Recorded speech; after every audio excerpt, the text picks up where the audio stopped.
두 번째, 사람에 대해서 2-1번 제가 읽고 여러분들이 답변을 읽어주십시오. 사람의 최고의 목적은 무엇인가요? 하나님을 영화롭게 하고 그분을 영원히 즐거워하는 거예요. 네, 하나님을 영화롭게 하는 것, glorify, 영광을 돌리는 것, 이렇게 번역할 수 있어요. 그리고 영원토록 즐거워하는 것, 그분 안에서 만족하고 기뻐하고 그분 때문에 행복을 누리는 것, 이것이 사람의 목적이다. 존 파이퍼 목사님의 표현으로 하자면 사람이 하나님 안에서 최고로 만족할 때 하나님은 그 안에서 최고로 영광 받으신다. 하나님께 영광을 돌리는 것과 인간의 최고의 행복, 만족은 함께 간다. 사람의 최고의 목적, 우리의 최고의 목적, 우리 에스더의 최고의 목적이 되길 바랍니다. 두 번째, 하나님께서는 사람을 어떻게 만드셨나요? 하나님의 모습 안에서 만드셨어요. 생각할 수 있고 자신이 원하는 것을 선택할 수 있게 만드셨어요. 그리고 하나님을 사랑하며 행복하게 살도록 만드셨어요. 네, 앞으로 읽을 때 그 가로 안에 있는 거는 빼고 그냥 넘어가면서 읽으면 됩니다. 하나님께서 사람을 어떻게 만들었나? 우리 첫 시간에 하나님께서 세상을 창조하셨다. 삼위 하나님께서 모든 것을 창조하셨다고 배웠는데 여기서는 하나님께서 사람을 만드셨는데 어떻게 만드셨느냐? 중요한 것은 하나님의 모습, 형상이라고도 표현할 수 있어요.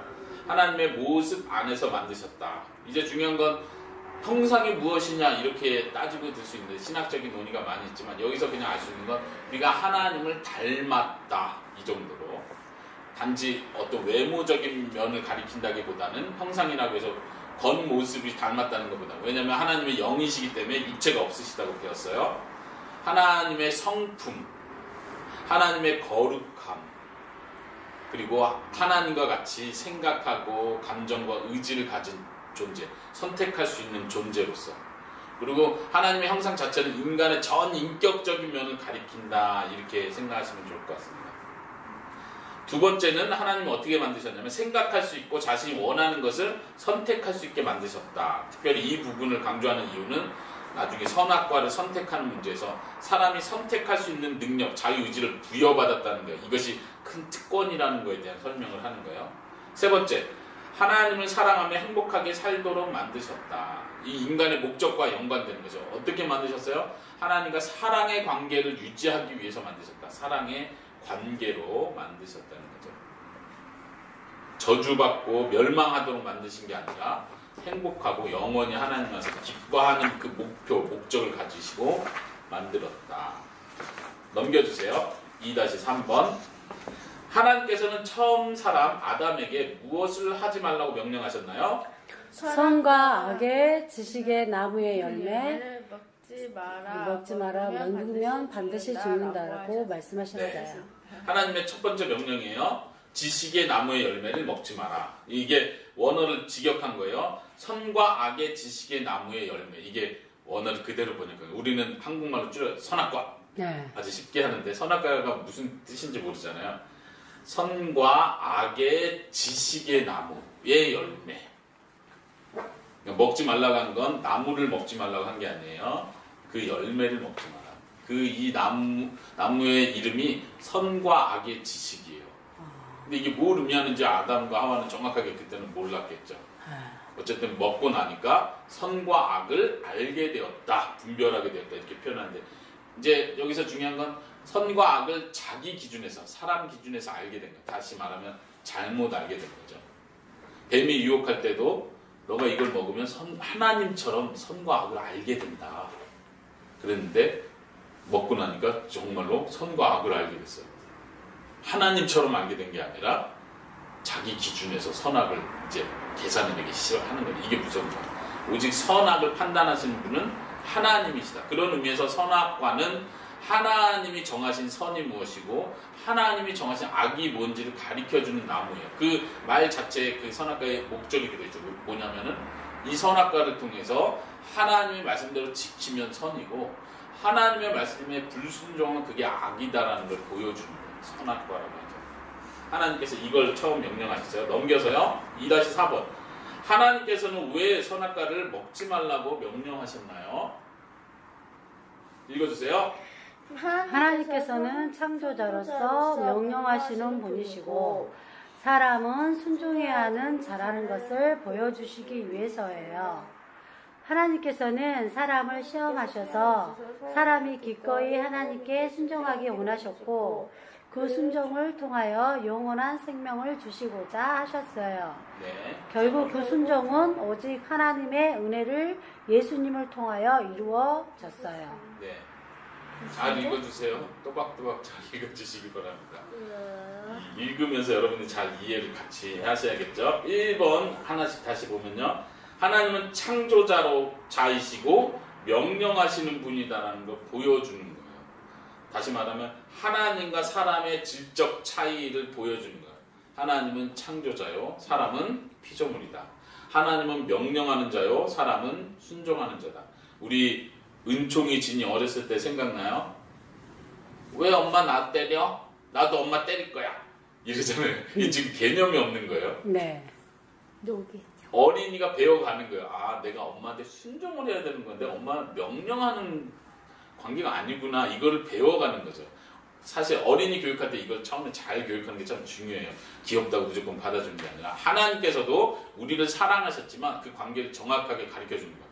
왜냐하면 그 관계를 정확하게 알아야 그 안에 참된 행복을 누릴 수 있는 거예요.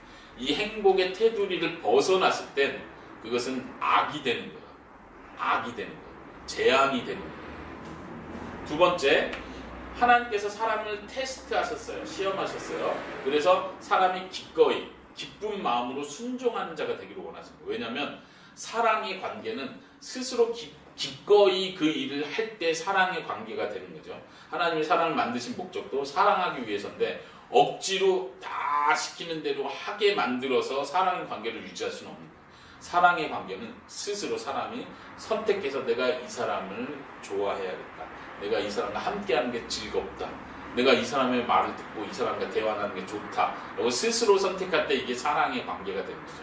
이 사랑의 관계는 하나님이 만드신 거예요. 사람이 사람을 사랑하는 그 관계. 그래서 우리가 사람, 남자, 여자의 관계를 통해서 아, 사랑은 정말 행동이 아니라 마음에서부터 우러나야 되는구나. 이걸 우리가 이 세상에서 배우는 것처럼 그 사랑의 관계는 사실 하나님이 원본인 거예요. 하나님이 그걸 가르쳐줬어요. 사랑이란 즐거운 마음으로 그 사람이 좋아서 내가 선택해서 하는 게 사랑이다.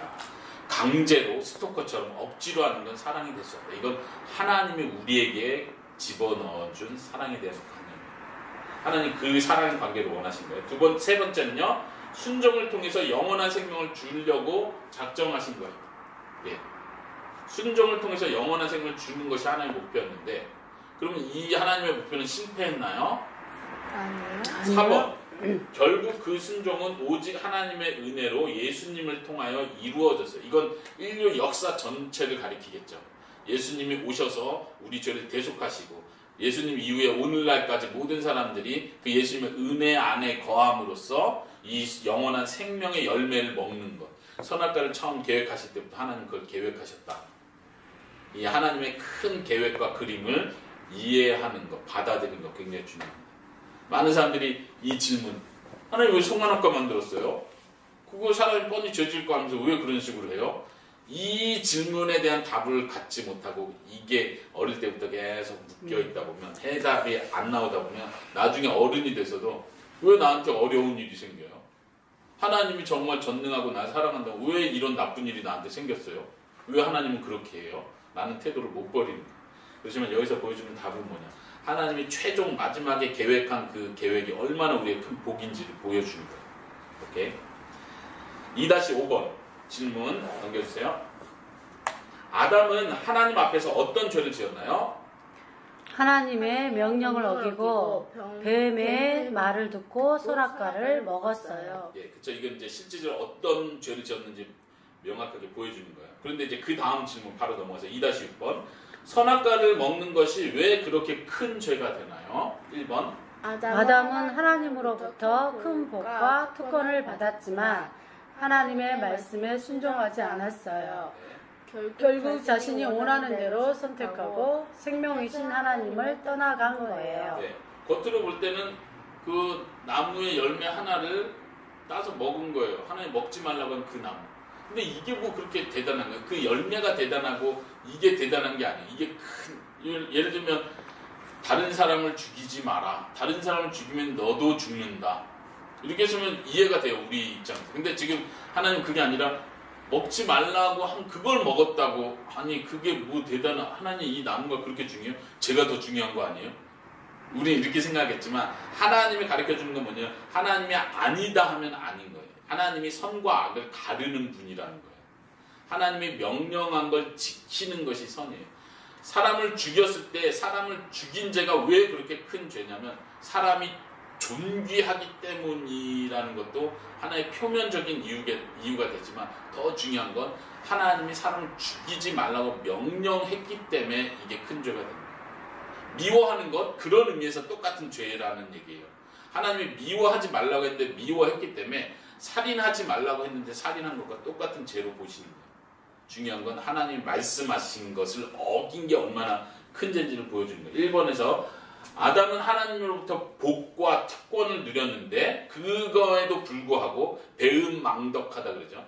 은혜를 받았는데도 그 은혜를 잃어버리고 자기 마음대로 불순종하는 거예요. 2번은 결국 자신이 원하는 대로 선택하는 거예요. 그러니까 하나님이 자유의지를 주셨고 하나님의 형상대로 생각하고 선택할 수 있는 능력을 주셨는데, 그 능력으로 하나님을 사랑하는 쪽을 택하지 않고 하나님을 버리는 쪽을 택했다. 다시 말하면 생명이신 하나님을 떠났기 때문에, 생명은 오직 하나님께로부터만 나오는데 그 생명이신 하나님께로부터 떠났다는 것 자체가 이미 죽음을 말하는 거예요. 그렇죠? 하나님을 떠나서도 생명이 있으면 하나님 떠나서 생명 찾으면 되죠. 근데 생명은 오직 하나님께만 있어요. 진짜 생명은 오직 하나님 그분이에요. 근데 그분은 우리가 떠나기로 결정했어요. 사람이. 그러면 당연히 그 하나님 외에는 생명이 없는 거예요. 자동으로 사망을 향해 선택한 거죠. 이것이 선악과 범죄가 의미하는 그 의미입니다. 넘어갈까요? 2-7번 넘겨서, 죄가 무엇인가요? 죄는 하나님의 말씀을 온전히 지키지 못하는 거예요. 하나님께서 원하시는 사람이 되지 못하고 하나님께서 원하시는 행동을 하지 못하는 거예요. 네, 다시 한번 죄에 대해서 정리하면서 하나님 말씀, 명령, 법 이렇게 표현했었죠. 그걸 못 지키는 것, 그대로 순종하지 않는 것이 죄예요. 오늘날 우리는 생각할 때 율법, 그 율법, 구약에서 말한 그 많은 법들을 다 지키는 거 너무 힘들지. 그러면 죄 안 짓어. 이렇게 생각했지만 한번 아담으로 돌아가서 생각해봐요. 에스더가 아담의 위치였다. 선악과를 먹지 말라. 하나님 명령한 거 그거 하나예요. 어려워요? 쉬워요? 쉬워요. 쉽죠. 안 먹으면 되는 거니까.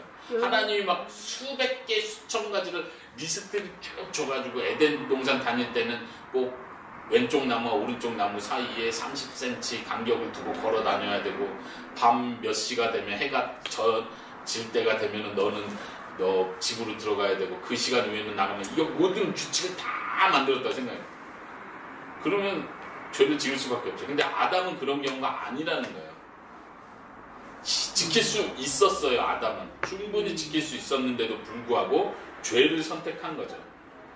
법을 못 지키는 게 죄예요. 오늘날은 이미 우리가 죄 가운데 태어나기 때문에 하나님 법을 지킨다는 것 자체가 너무 어려운 게 돼버린 거예요. 이미 우리는. 본래 우리가 하나님의 사랑을 받은 아담과 같은 상태로 태어났다면 하나님의 법을 지키는 건 그냥 너무 쉬운 거예요. 자연스러운 거였을 거예요. 두 번째, 계속해서 오늘날 우리에게 적용됩니다. 하나님이 원하는 사람이 되지 못하는 것. 거룩한 사람이 되라. 온전한 사람이 되라. 나를 온전히 사랑하는 자가 되라. 나를 의지하는 자가 되라. 근데 이게 다 우리한테 어렵게 느껴져요. 그리고 마지막으로 하나님께서 원하는 행동을 하지 못하는 것.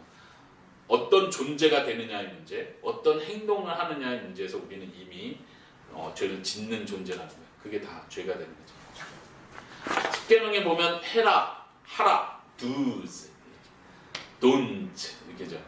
하라는 것과 하지 말라는 것이 있는데 우리는 이것도 죄고, 이것도, 예를 들면 아까 에스더가 질문한 것처럼 술을 취하지 않았으니까 죄 아니네요. 죄 아니지. 근데 하나님은 거룩하라고 명령했어요. 그럼 할 말 없는 거예요. 그 죄인 거예요. 그런 의미에서 죄가 된다는 거예요. 사람들은 하지 말라는 거 안 했으니까 죄 안 졌다고 생각하는데, 나 사람 죽인 적 없어요. 나 미워한 적도 없어요. 근데 하나님은 사랑해라. 사랑은 안 했어. 그럼 죄가 된다는 얘기예요. 이 두 가지를 같이 생각하는 거예요. 넘어가겠습니다. 2-8번 아담의 죄로 무슨 일이 일어났나요? 하나님의 말씀대로 벌을 받아 고통과 죽음이 왔고 하나님과 멀어졌으며 모든 사람이 죄의 종이 되었고 모든 사람과 온 세상이 하나님의 진노와 저주를 받게 되었어요. 네, 하나님의 말씀대로 벌을 받았어요. 정령 죽으리라 했고 죽음이 온 거예요. 그리고 아담과 하와 뱀에게 각각의 저주를 내리셨죠. 그건 하나님과의 분리, 멀어지는 걸 의미해요. 그리고 죄의 종으로 이제는 눌려 사는 거예요. 내가 아까 표현한 것처럼 이제는 내가 선도 선택할 수 있고 악도 선택할 수 있는 수준이 안 돼버렸어요. 이제는 죄의 결과 때문에, 죄책, 죄의 벌 때문에 이제는 선을 택할 능력이 없어져 버린 거예요. 아담하고 이제 우린 달라요. 이제 하나님이 우리를 도와주지 않는, 우리 마음을 새롭게 거듭나게 해주지 않는 한 우리는 그냥 죄의 종으로 계속 악한 걸 택하게 돼 있어요. 내 욕심, 내 중심. 마치 겉으로 볼 땐 착한 일을 하는 것 같고 남을 도와주는 것 같은데도 그 사람 마음을 자세히 하나님이 살펴보실 때는 자기 만족을 위해서 남을 도와주는 거예요. 내 기쁨을 위해서 남을 도와주는 거예요. 내가 희생할 때 희열을 느껴요. 그게 기뻐요. 그게 내가 이 사람을 도와주는 입장이고 나는 더 거룩한 사람이라는 자기 의를 갖게 돼요. 그런 면에서 볼 때 사람은 죄의 종으로 여전히 산다. 4번 모든 사람과 온 세상이 하나님의 진노와 저주를 받다. 이 세상, 이 땅, 하늘, 이 자연, 환경 모두가 저주를 받아서 점점 멸망을 향해 가는 거예요. 그렇기 때문에 이 피조 세계 모두가 하나님, 예수님이 다시 오시는 그날, 만물이 다시 회복되는 그날을 기다리는 거예요. 우리도 몸이 새롭게 부활하는 것처럼, 그걸 기대하는 것처럼 모든 만물도, 자연 만물도 다시 새롭게 되는 그날을 기다리는 거예요. 로마서에 그런 표현이 있죠. 넘어가겠습니다. 2-9번 아담의 죄 때문에 모든 사람이 죄인이 되었나요? 네, 모든 사람의 대표인 아담이 죄를 지었기 때문에 모든 사람이 죄인이 되었고 벌을 받아 죽게 되었어요. 네, 거기서 대표, representative 이게 중요한 거죠. 예를 들면 국회의원 할 때 대표자 이렇게 하는 국민의 대표, 국민을 대표해서 국회의원이 하는 거예요. 예를 들면 광주에 의견을 내요. 광주에 기차역을 하나 세웁시다 하는 거 그 의견 좋은데 이거를 국회의원이 혼자 가서 그 국회에서 발표를 하는 거예요. 광주 시민 모든 사람이 올라가가지고 서울에 올라가가지고 막 우리 기차역 해주십시오 이렇게 하는 게 아니라 그 대표가 하듯이 지금 아담도 대표라고 표현해 모든 인류의 대표가 돼서 죄를 지은 거예요. 예를 들면 대통령이 다른 국가 대통령을 만나가지고 내가 너와 전쟁을 선포한다 이랬어. 그러면 이쪽 나라에서 그래 그러면서 우리나라를 막 폭격해. 전쟁이 시작됐어. 나는 전쟁하자고 한 적이 없는데 나도 대한민국 국민이에요. 나는 전쟁하자고 하죠. 왜 우리 동네에 폭탄을 터뜨려 이렇게 말할 수는 없는 거야. 대통령이 그렇게 하면 국가의 대표로서 그 일을 한 거예요. 아담도 마찬가지. 대표라는 게 그런 의미예요. 성경에서 특히 로마서에서 계속 그런 표현을 5장 12절 본문 있죠.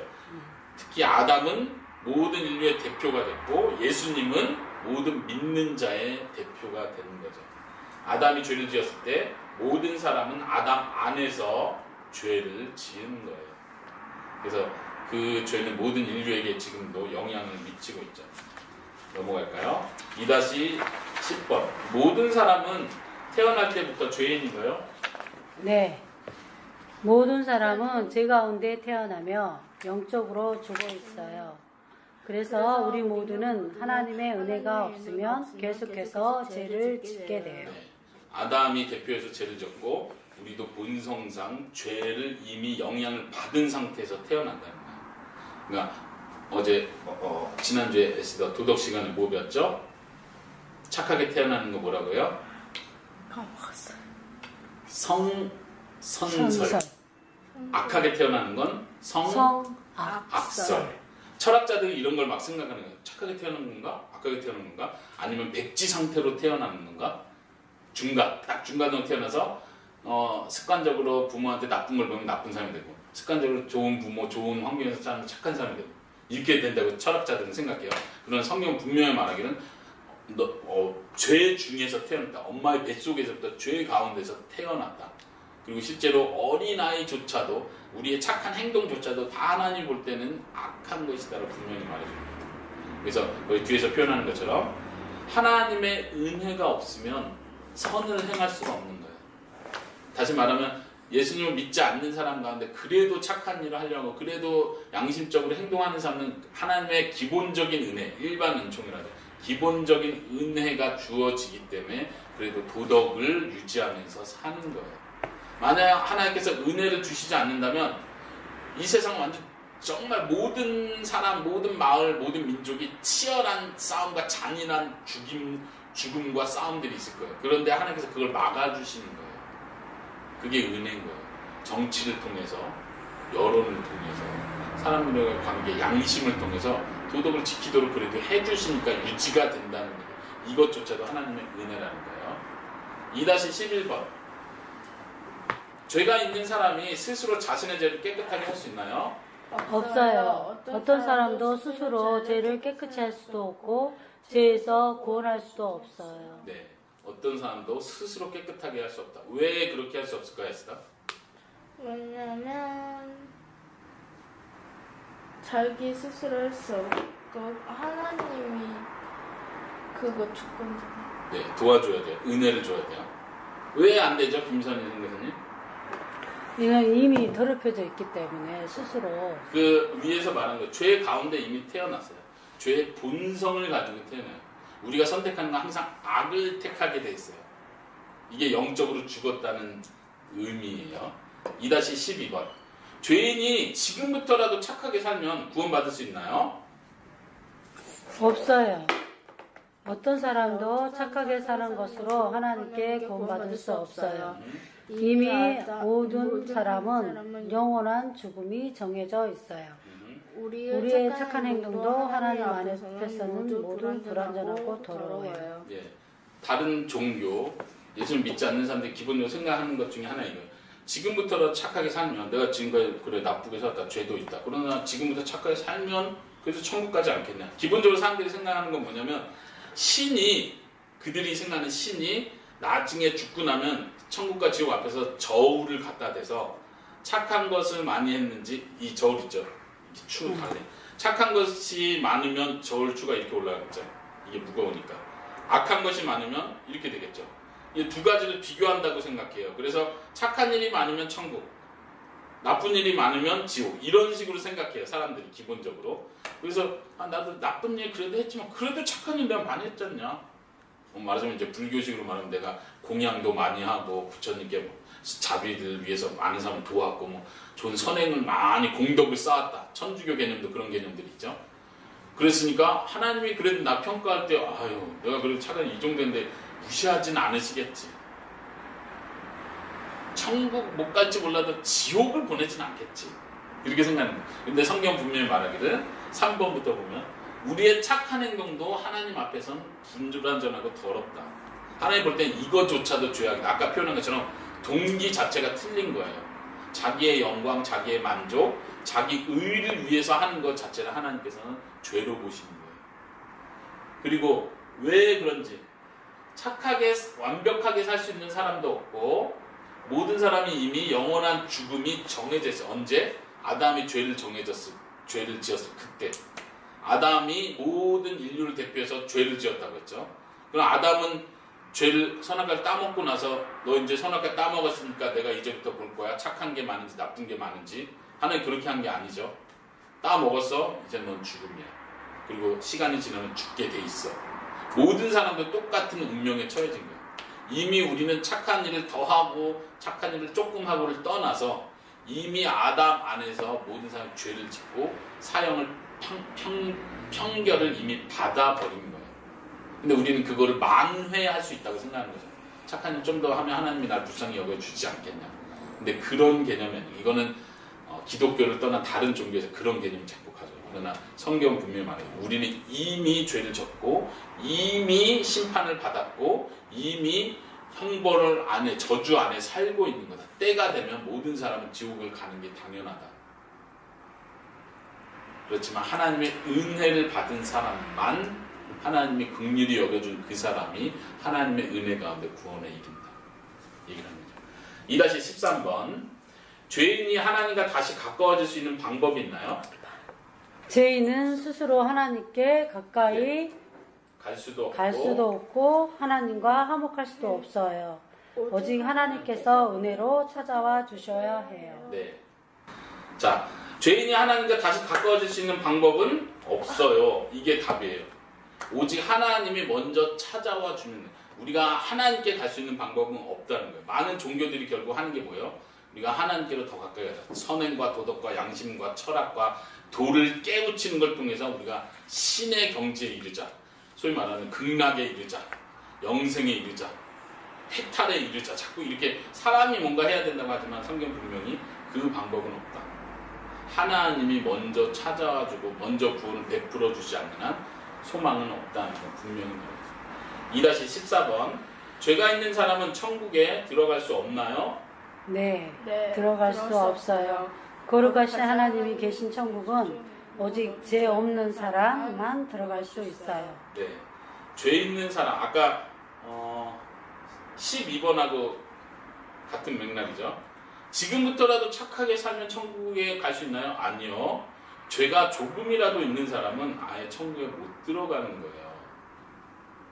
거룩하신 하나님이 계신 천국은 오직 죄가 없는 완벽한 깨끗한 사람만 들어갈 수 있어요.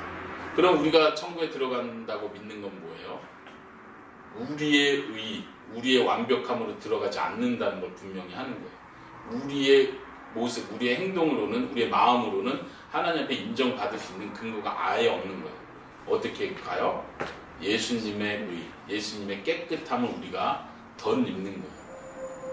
이게 복음의 핵심이죠. 인간이 어떤 존재인지를 알아야 돼요. 내가 정말 죄인이구나. 내가 행동하는 모든 게 다 죄구나. 하나님 볼 때는 이게 아예 받아줄 수 없는 모든 죄 덩어리구나. 그런데 예수님 때문에 내가 천국에 이를 수 있구나. 이거 우리가 받아들이는 복음의 핵심이에요. 많은 교회들에서 이것조차도 헷갈려요. 다시 말하면 예수님 믿어서 천국 가요 이 이야기를 내가 잘 믿고 내가 열심히 믿고 내가 교회 생활을 하고 기도 생활, 헌금 생활 꾸준히 내가 흔들리지 않고 죽을 때까지 잘 지켜내면 하나님이 그걸 기특하다, 대단해, 그래 너는 천국 들어올 자격이 돼 하고 천국을 보내준다 자꾸 생각을 해요. 예수님 얘기를 하면서도. 근데 성경이 분명히 말한 건 그게 아니다. 우리는 죄다. 우리의 힘으로는 절대 못 간다. 오직 예수님에게만 구원이 있다. 오케이? 마지막 2-15번. 그러면 사람이 의롭게 될 수 있는 방법은 무엇인가요? 사람은 스스로 의로워질 수 없어요. 오직 하나님의 은혜로, 오직 예수님의 의로 의로우심을 덧입어야 해요. 금방 설명한 거죠. 하나님 앞에 완벽하게 깨끗하고 거룩한 모습이 되는 것, 의롭다라고 표현한다. 하나님 볼 때 공평한 거예요. 너는 이 천국을 받기에 합당하다, 공평하게 내가 주는 것이다 할 수 있는 자격은 오직 예수님께로부터 온다. 예수님의 의를 덧입는다. 에스더는 그걸 믿습니까? 아멘. 그걸 믿으셔야 돼요. 에스더가 예수님을 믿는 것도 하나님의 은혜라는 걸 믿으셔야 돼요. 엄마 아빠 믿는 집안에서 태어났으니까 어릴 때부터 기독교가 맞다고 생각하고 자랐으니까 맞는 거겠지 이렇게 생각하는 것이 아니라 여기 이 집안에서 태어난 게 하나님의 특별한 은혜라는 거에 에스더가 그걸 받아들여야 돼요. 정말 다른 가정에서 안 믿는 가정에서 다른 나라에서 태어날 수 있는데 그래도 우리 부모님 밑에서 태어나서 신앙생활 이렇게 할 수 있다는 거 진짜 하나님이 날 특별하게 선택해서 정확하게 이 자리에 세워주셨구나. 그래서 믿음을 갖게 해줬구나. 다른 목사님 같으면 복음도 잘 설명 안 해주고 막 기도 열심히 너가 착하게 살았네 이러겠지도 모르는데 복음의 핵심을 정확하게 계속 가르쳐주려고 노력하는 목사님을 만나는 것도 큰 복이다. 하나님의 은혜다. 믿으십니까? 네, 마치겠습니다.